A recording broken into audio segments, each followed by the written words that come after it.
Hey, salut à tous, et aujourd'hui on se retrouve pour une nouvelle et dernière partie sur les jeux Pokémon Écarlate et Violet. Et on commence tout de suite par les Pokémon à ne surtout pas louper.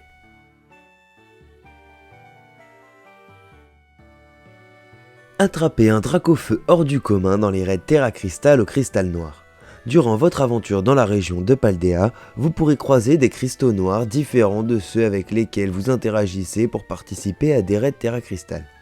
Les Pokémon que vous affronterez dans ces raids au cristal noir seront plus puissants que ceux présents dans les raids ordinaires, et vous obtiendrez de bien meilleures récompenses si vous parvenez à les vaincre. Dracofeu avec l'insigne surpuissant apparaîtra dans les raids Terra Crystal au cristal noir durant 2 périodes.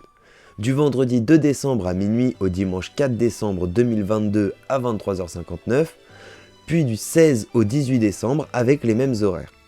Dracofeu n'est normalement pas présent à Paldea, et celui qui apparaîtra lors de cet événement possède le type Terra Crystal Dragon, ce qui fait de lui un adversaire redoutable et un puissant allié potentiel. Il disposera de capacités dévastatrices en combat, et le vaincre par vous-même sera extrêmement difficile.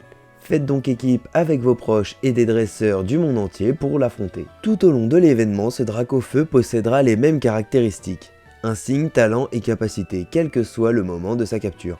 Ce Dracofeu spécial ne peut être obtenu qu'une seule fois par sauvegarde.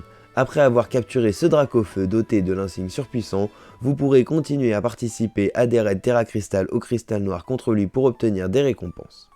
Il est possible que ce Dracofeu réapparaisse lors d'un prochain événement, ou qu'il puisse être obtenu par d'autres méthodes. Une fois que vous aurez terminé certains événements après la fin du jeu, vous accéderez au raid Terra Crystal noir. Si ce n'est pas le cas, vous pourrez tout de même participer à ces raids Terra Crystal en rejoignant d'autres dresseurs grâce au mode multijoueur. Il va donc falloir terminer le jeu, on pense au moins l'histoire principale des arènes pour pouvoir participer au raid de Dracofeu.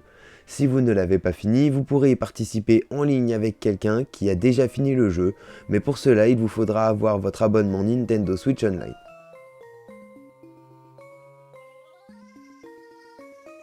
De même que pour Dracofeu, il y aura un événement sur Evoli. Les tout premiers raids événementiels de ce genre, les raids Evoli, auront lieu du vendredi 25 novembre à minuit au dimanche 27 novembre 2022 à 23h59. Durant cet événement, des Evoli apparaîtront plus souvent dans les raids Terra Crystal et ils posséderont divers types Terra Crystal. Faites donc équipe avec vos proches et des dresseurs et dresseuses du monde entier pour dénicher des Evoli de toutes sortes et tenter d'en capturer un doté de votre type Terra Crystal favori. Pour croiser les Pokémon présents dans les raids Terra Crystal événementiels, vous devez dans un premier temps télécharger les dernières actus Poképortail. Elles seront automatiquement téléchargées si votre console Nintendo Switch est connectée à Internet.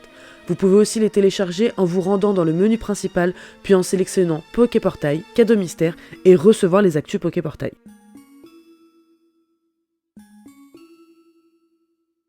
Le livre écarlate et le livre violet qui apparaîtront ont été écrits il y a très longtemps.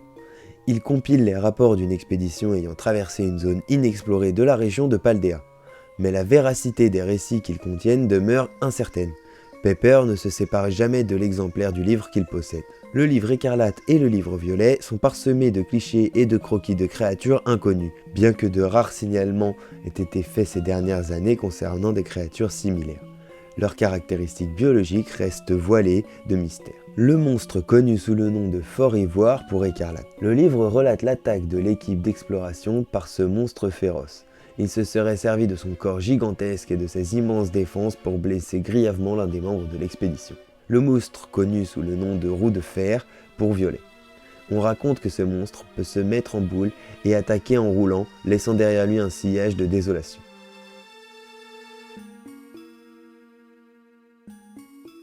Vous pourrez obtenir des coques de Motismart en jeu grâce à vos sauvegardes de jeux Pokémon. Si vous possédez une sauvegarde de légende Pokémon Arceus, Pokémon Diamant étincelant et Perle scintillante, Pokémon Épée et Bouclier, Pokémon Let's Go Pikachu ou Let's Go Evoli, sur votre console, vous pouvez recevoir des coques pour Motismart au design inspiré des jeux correspondant à vos sauvegardes.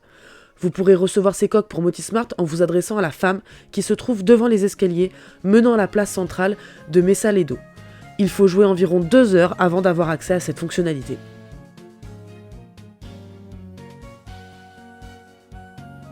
Un mystérieux Pokémon est apparu sur nos téléphones pendant que nous chassions sur Pokémon Go. Nous avons appris récemment qu'il s'appelait Mordudor. Certains sont dans des coffres et on a l'impression que le coffre dans lequel il se cache fait partie de son corps.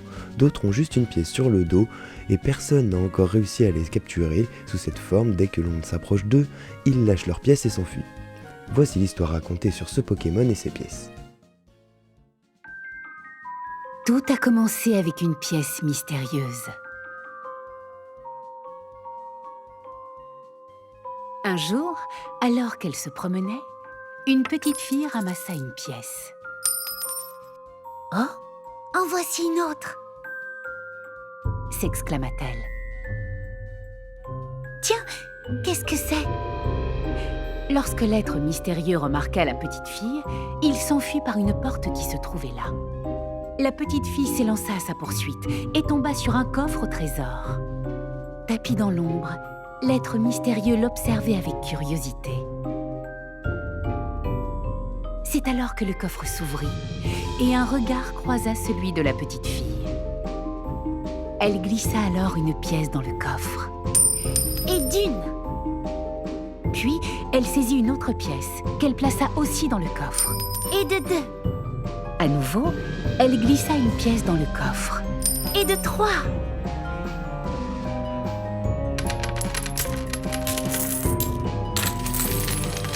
Bientôt, le coffre fut rempli de pièces.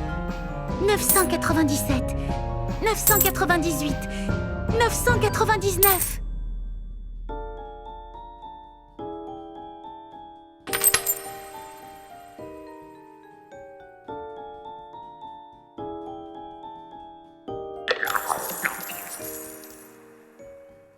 Oh, que fais-je avec toutes ces pièces? Se demanda la petite fille. Qui donc, ou quoi donc, tenait-on à rassembler ces pièces? D'après cette légende, les Mordudor dans les coffres ne se déplacent pas. Ils se servent des humains pour rassembler des pièces. Mais ceux qui n'ont pas de coffre ne manipulent pas les humains. Ce Pokémon sera considéré comme étant deux formes différentes, la forme coffre et la forme marche. Dans les nouveaux jeux Pokémon, la forme marche s'enfuit dès qu'on s'approche d'elle. Le professeur de Pokémon Go indique qu'elle ne s'enfuit pas et reste près de nous. Nous aurons sûrement une quête nous permettant d'en attraper un. On espère que cette vidéo t'a plu, surtout n'hésite pas à laisser un commentaire si tu souhaites plus de contenu sur Pokémon Écarlate et Violet. Tu peux aussi partager la vidéo pour nous aider à nous faire connaître. Et sur ce, on vous dit peace!